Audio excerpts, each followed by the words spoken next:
Let's have a look at the map. Cyber Forest in PvZ is, I mean, it's not particularly out of the ordinary, as far as I can tell. ZVP isn't a matchup I know that well. Obviously, it's better than my knowledge of PvP, so let's hope we don't get any of those, because both me and Winter haven't got a clue. But I think it's pretty good for Zerg to be able to scout, because you get a good view of the natural. You can see the two natural gases with a little poke into the natural. But obviously that can be abused if you fake the two gases. But I don't think that kind of thing is going to be happening at this level. It is quite easy for Protoss to stop these scouting the main as well, because it's quite a large main, so you can hide the tech behind your mineral line, have a stalker screening to deal with any attempt at an Overlord scout. So could see Overlord scout, sorry, not Overlord scout, Overlord speed in this game to make sure that scout is done. And well, just waiting on Enosh to be ready now. I'm starting to run out of things to say.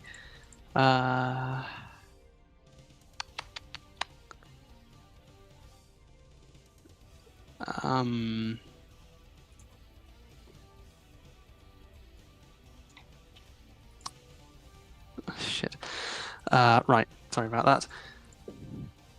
Looking back at Enosh, if we have a look at his match history, we'll see if we can find a ZVP. Have any idea of what he's going to be playing in this upcoming game? Yeah, not many ZVPs to find, unfortunately.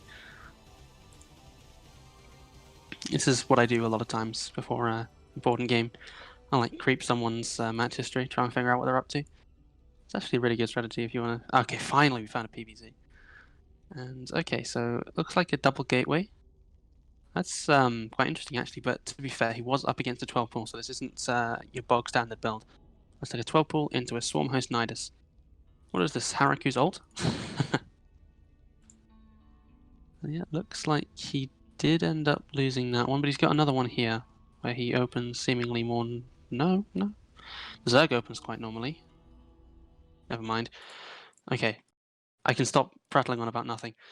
EnoshKarsa is ready, so let's get into this. ZVP between EnoshKarsa and Gyro on Cyber Forest.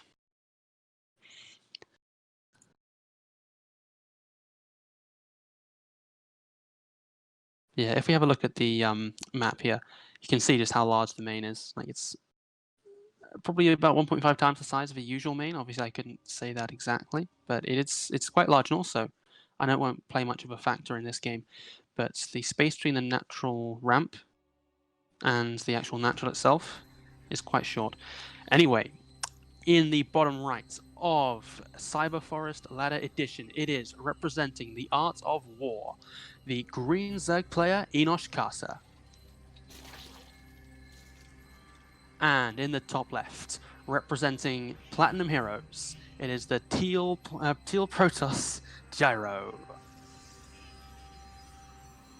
That's a good thing he's not playing Zerg, otherwise he would have been executed for treason by Saskin. There's only one teal Zerg in this world, and his name is Red Wolf.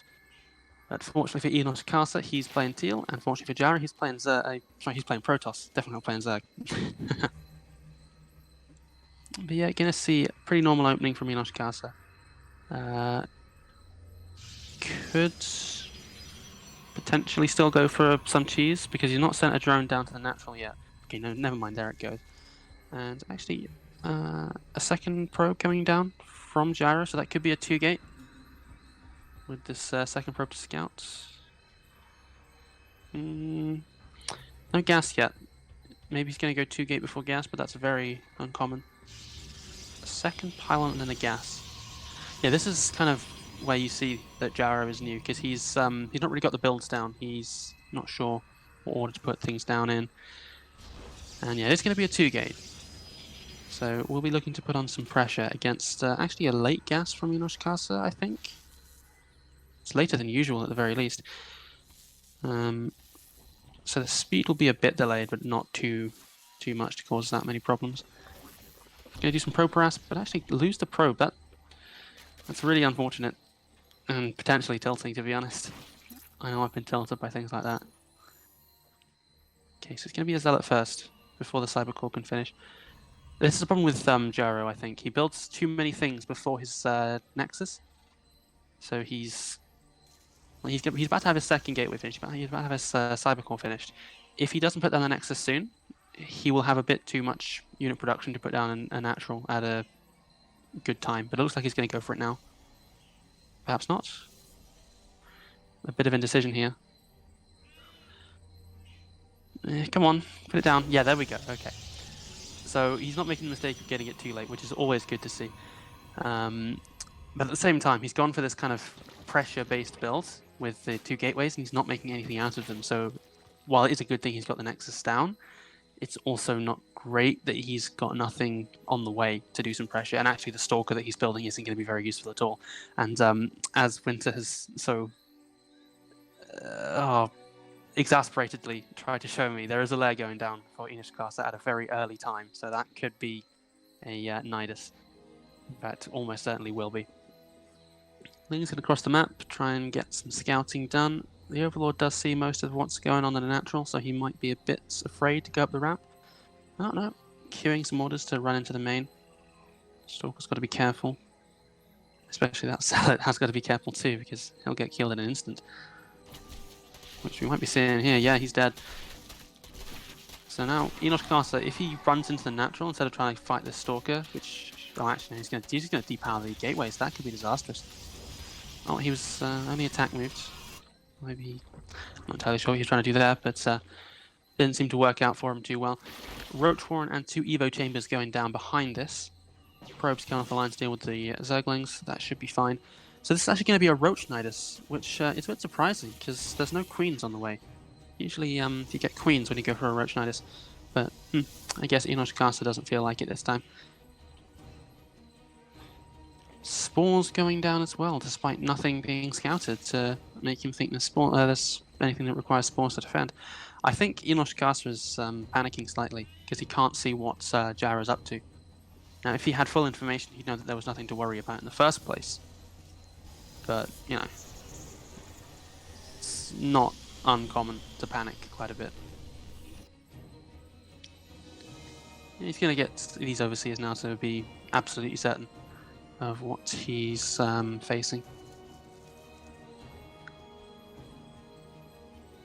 Still droning though, which is a bit strange. And no Nidus, so I guess this is just going to be a 1-1 push, but there's no 1-1. So, you know, EnoshKarsa keeping even the casters guessing. So we can guarantee that Gyro's got no idea what's going on. Maybe he hasn't got any idea what's going on too. Robo going down, that will help with the Roaches if he can start making Immortal soon enough. I think he'll come when Roach speed finishes, so it won't be done in time, but also the Roaches won't be that powerful, so it's not over yet. Even if EnoshKarsa does attack with plenty of Roaches at around about the 5:30 minute mark.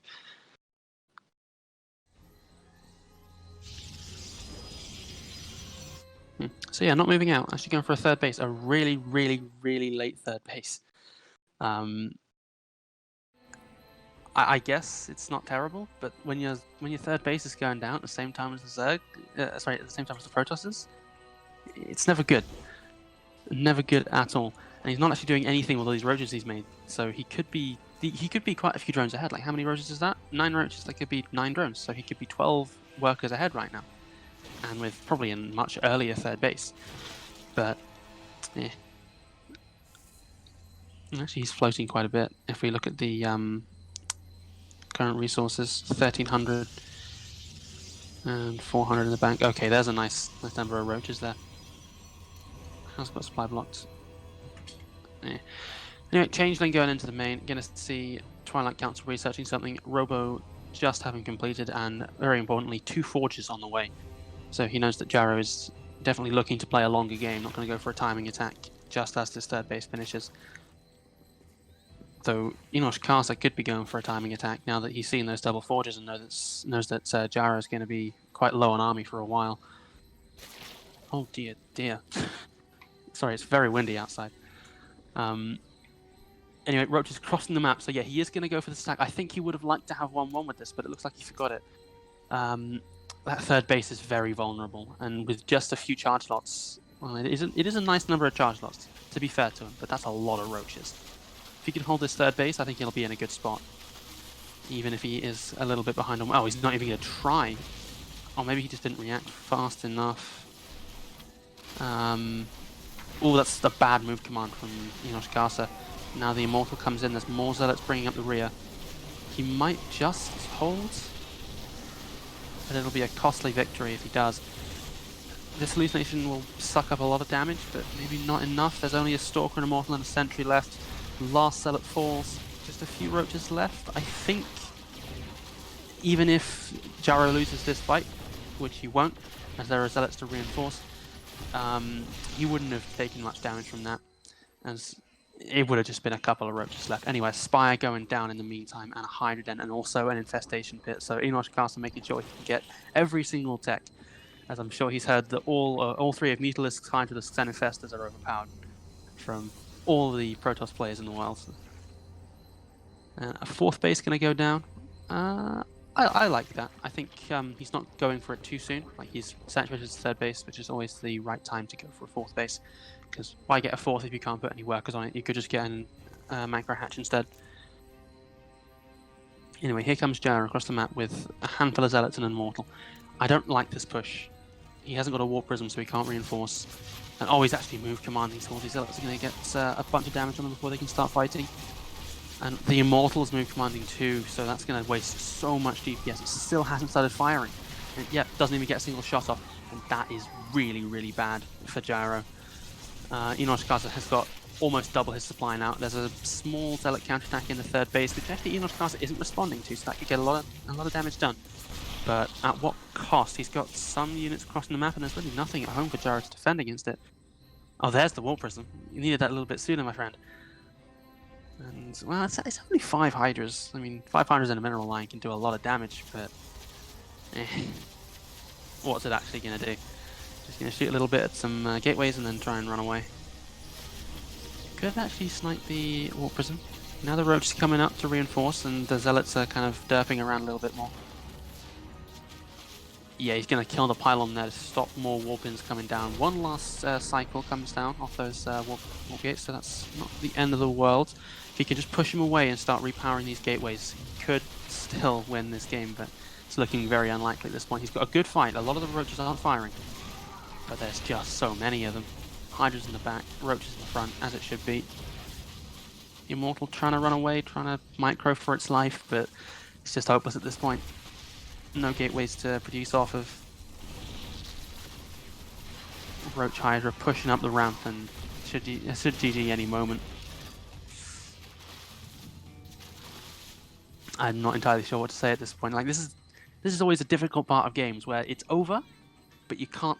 It's not actually over. Like, one of the players, or the losing player, hasn't realized yet that they can't hold, or are still confident that they can win, even though there's some kind of information that the caster has that means they know that it's impossible. So it's kind of, what can you say at this point? Like, sure, you can say, oh, he might. Okay, there we go. GG. Yeah, it's always a difficult part of games, but you got to deal with it. So that means EnoshKarsa takes a 1-0 lead in this clan war.